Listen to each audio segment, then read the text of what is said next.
The Founder of Demonic Cultivation. An English translation by ㅤㅤㅤㅤ. Read by Luna Minerva. Chapter 28. Morning Dew, Part 2. "Don't be impatient, I was just about to tell you," the waiter said. "The entire Chang clan did die. I meant that Changping was able to avoid disaster for a while, but it was only temporary. After no more than a few years, the head of the Chang clan died too. His death was even scarier. Someone took a sword and subjected him to the death by 1,000 cuts. What is the death by 1,000 cuts? I don't need to explain it, right? It's when someone takes a blade and slices off someone else's flesh bit by bit. They make 3,600 cuts until all of the victim's flesh has been carved off and only a skeleton remains." Of course, Wei Wuxian knew about the death by 1,000 cuts. If someone were to write a book called 1,000 Methods of Inflicting Violent Death, no one was more qualified to lift their pen than him. He raised his hand. "I understand. So, brother, do you know the reason the Chang clan was annihilated?" "I heard that some of his fellow cultivators deliberately planned the whole thing. It had to be them. Otherwise, how could a bunch of living cultivators be unable to escape? Someone or something must have trapped them inside." The owner of the liquor store was deathly afraid Wei Wuxian and Lan Wangji would become unhappy with the conversation, so he offered them a couple of small platters of complimentary peanuts and roasted seeds. Wei Wuxian nodded in thanks and cracked open some of the seeds as he continued to ask questions. "Did anyone ever discover the specific people or things responsible?" The waiter laughed. "Young master, are you joking? How could we ordinary folks who live hand to mouth just trying to get by understand the business of high and mighty people who fly around in the skies? I mean, you two are both cultivators. You should understand the situation more than me. I've only heard people's loose chatter. It seems like the Changs probably offended someone they shouldn't have offended. In any case, from that point onward, there's been no one to deal with the ghouls and ghosts around Yueyang." "Someone they shouldn't have offended?" Wei Wuxian said thoughtfully. "Yes, that's right." The waiter ate a couple of peanuts. "All the stuff about which sector clan has a debt of gratitude or grudge against which other sector clan is all very complicated. By my reckoning, the Chang clan must have been targeted by other cultivators. I mean, it's pretty common for people to be killed and their treasures stolen, right? That's what all the folk stories say, and the novels. I don't know who it was exactly, but I think it had something to do with an infamous villain." Smiling, Wei Wuxian brought a bowl to his lips and shot him a sidelong glance. "Let me guess. You're about to say that you don't know who the infamous villain was." The waiter laughed. "No, sir, you're wrong about that. That I know. I think he's called the Lao Tzu, the Yiling Lao Tzu." Wei Wuxian choked on his liquor and spat a splash of frothy liquid back into his bowl. "What? Him again?" "Yes, exactly. His family name is Wei. I think he was called Wei Wuxian. Whenever someone brings him up, they always sound so scared and full of loathing." Wei Wuxian repeatedly searched his memory and grew confident about 2 points. 1. In his past life, he had never come to Yueyang. 2. Out of all the people he had killed, none of them had died by the death by 1,000 cuts. Filled with disbelief, he turned and looked at Lan Wangji as though he wanted an explanation. Lan Wangji had been waiting for this expression for a long time. "Let us leave." Immediately, Wei Wuxian understood that the man had something to tell him, and it wasn't easily said while they were at a liquor store surrounded by others. He rose. "All right, let's go then. As for settling the bill, it's already been settled, right? Brother, I'm gonna leave the liquor I bought here for now. Once we're done taking care of the business, we'll come back and continue drinking." Half joking, he added, "Make sure not to cheat me, okay?"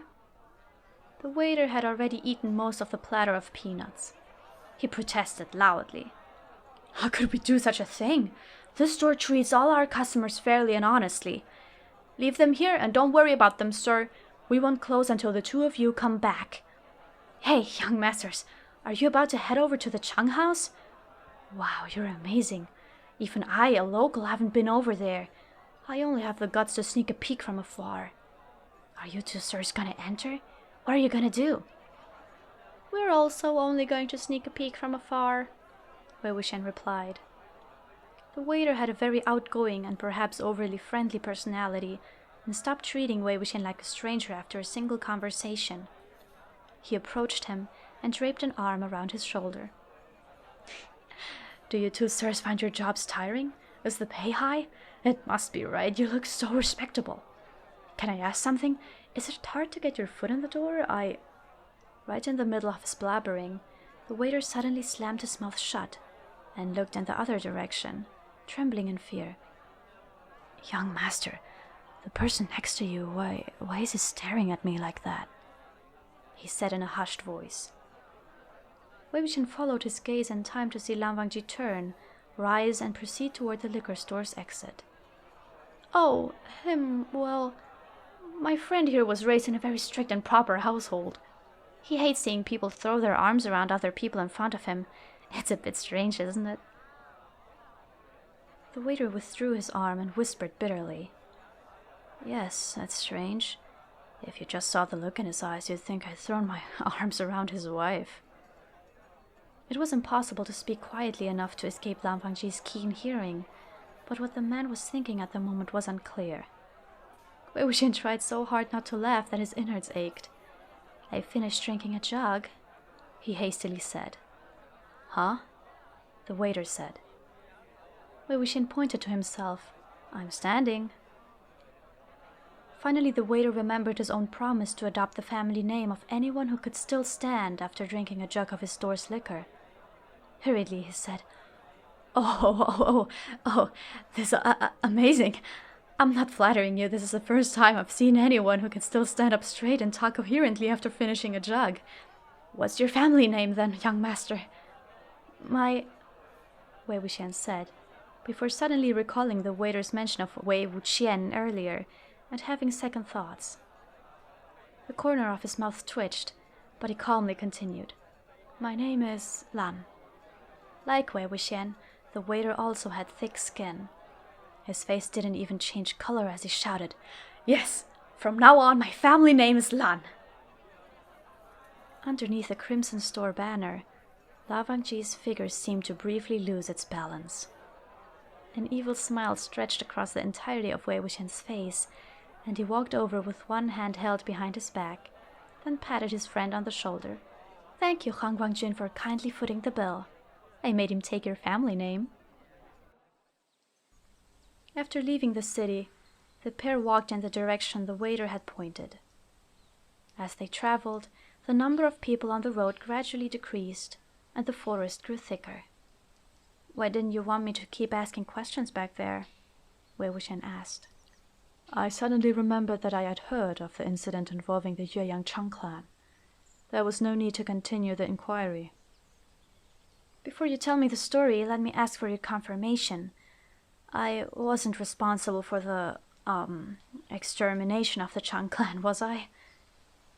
Setting aside the fact that 10 years ago he had already been long dead, and the fact that his soul had been very content with its resting place, he couldn't have been so bad that he could kill an entire clan without remembering it. No, Lan Wangji replied. Oh, Wei Wuxian said. It was as though he had returned to the time in his previous life when everyone had been after him, when he passed his days more miserably than a rat in the gutters. Everything bad had been blamed on him, and any shitty label thrown at him had stuck. If the next-door neighbor's grandson wouldn't eat and lost a couple of kilos, they'd even blamed that on him, claiming that the scary stories of the yearling Lao Tzu using the ghost general to murder his victims had scared the child into losing weight. Unexpectedly, Lan Wangji spoke again. You did not kill them, but their deaths had some relation to you. In what way? Wei Wuxian asked. 2 ways. First, one of the people involved is closely linked to your mother. Wei Wuxian immediately stopped. He had no idea how he felt or what expression he was making. My mother? He asked, hesitant. Wei Wuxian was the son of a servant of the Yunmeng Jiang clan, Wei Changze, and a wandering cultivator ㅤㅤㅤㅤ. Jiang Fangmian and his wife were both close acquaintances of his mother and father, but Jiang Fangmian had never reminisced about his old friend in front of Wei Wuxian, and Jiang Fangmian's wife, Yu Ziyuan, had never been interested in having a conversation with him at all. If she didn't whip him a few times and tell him to get out, kneel at the ancestral shrine, and keep far away from Jiangcheng, he already considered that pretty good. Most of the things Wei Wuxian knew of his mother and father he had heard from other people, and he didn't know much more than they did. Lan Fangji also stopped, then turned and caught his gaze. "Have you heard of the name Xiaoxing Chen?" Wei Wuxian thought carefully. "No, I haven't," he concluded. "No is correct. He left the mountain and became famous just 12 years ago. No one mentions him any longer." 12 years ago was precisely 1 year after the siege of the burial mounds, so Wei Wuxian had just missed it. Which mountain? Who was his teacher? "I do not know which mountain. However, I do know the name of his teacher. Xiaoxing Chen was a disciple of Baoshan Sanren." Only then did Wei Wuxian understand why Lan Wangji had said that this person had a close link with his mother. "So you're saying this Xiaoxing Chen could be considered my sect uncle?" ㅤㅤㅤㅤ was also a disciple of Baoshan Sanren. Baoshan Sanren was a cultivator who lived and practiced in seclusion from the rest of the world.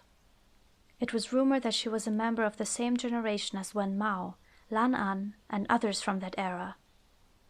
The souls of that generation's great figures had long departed, and their bodies had long since turned to dust. But Baoshan Sanren had yet to perish, according to the rumors. If this were true, she had to be many hundreds of years old, which meant her level of cultivation was beyond exceptional. Back in that earlier time, the world of cultivation led by Wen Mao had started to become organized by family line, and the sects of masters and disciples connected by shared teachings but not shared blood waned. The power of blood ties grew like new bamboo shoots after the spring rain. All remotely famous cultivators began to establish their own clans, except the distinguished Baoshan Sanren, who chose to return to her native mountains and enter seclusion. That was how her cultivation name became Baoshan. But which mountain she had embraced, no one knew. Though, of course, it could only be called seclusion because no one knew. If anyone could easily find her, it would hardly be called seclusion. While living in seclusion on this unnamed celestial mountain, this cultivator from generations past would often secretly descend and bring back a few abandoned children to become her disciples. But every disciple had to make a promise to single-mindedly pursue cultivation and never leave the mountain and enter the profane realm. Otherwise, regardless of the reason for their departure, they would never be allowed to return. They would have to rely on their own talents to handle the strife and struggles of human society. Their teacher and fellow disciples would no longer have any ties to them. Everyone said that Baoshan Sanren was worthy of her illustrious reputation, and the foresight she had shown in establishing this rule was truly remarkable. This was because, in the coming centuries, only 3 of her disciples had left the mountain: Yanling Daoren, ㅤㅤㅤㅤ, and Xiaoxing Chen. All 3 had reached bad ends. What had happened to the first 2 disciples, Wei Wuxian had known since childhood and had no need to hear again. Thus, what Lan Fangji told him comprehensively and concisely concerned only the past deeds of his sect uncle. When Xiaoxing Chen had left the mountain, he had been barely 17 years of age. Though Lan Fangji had never met him, he had heard others describe the youth's grace and elegance. At the time, the Sunshot campaign had ended only a few years ago, and the storm stirred up by the siege of the burial mounds had only just passed. Each of the big clans were running wild trying to recruit new talent. Meanwhile, Xiaoxing Chen had left the mountain with hopes of saving the world. His skill was extraordinary, and his teacher was illustrious. The first time he had gone night hunting, he had faced the mountain that was the hunting ground on his own, a sword in one hand and a horse-tail whisk in the other. He went on to earn first place. Thus his name was made. Upon seeing this bright, disciplined young cultivator with such immense talents, every clan became completely enamored with him, and one after another asked him to join them. but Xiaoxing Chen tactfully rejected each one, making clear that he did not wish to tie himself to any clan. Instead, he joined up with his best friend, and they poured their heart and soul into establishing a new sect, a sect that would not attach value to bloodlines. Xiaoxing Chen's character was like a reed. Outwardly he was soft, but his heart was as firm as stone. Moreover, he lived a clean and honest lifestyle. In those days, if anyone ran into a difficult issue or thorny problem, the first thing they thought of was to ask his help, and he never delayed, nor did he ever refuse. Thus, his reputation soared atop high-flying winds. The massacre of the Yueyang Chang clan happened just at that time.